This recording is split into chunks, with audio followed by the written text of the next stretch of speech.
Welcome to this video. I'm going to be showing you or letting you know how you can withdraw funds from Polymarket. So for an example, if I go to the Play Store and I type in Polymarket, you'll be able to see that Polymarket is not available in my country. Okay, so I'm just going to give you the steps. So if we go into Google, all you need to do to withdraw funds from your Polymarket is to go to your profile and then go to your portfolio page and then click on withdrawal.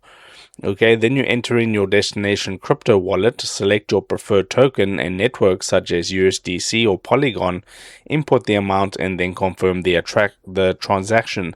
Then that transaction will be submitted and you should get that money within 15 minutes to 1 hour.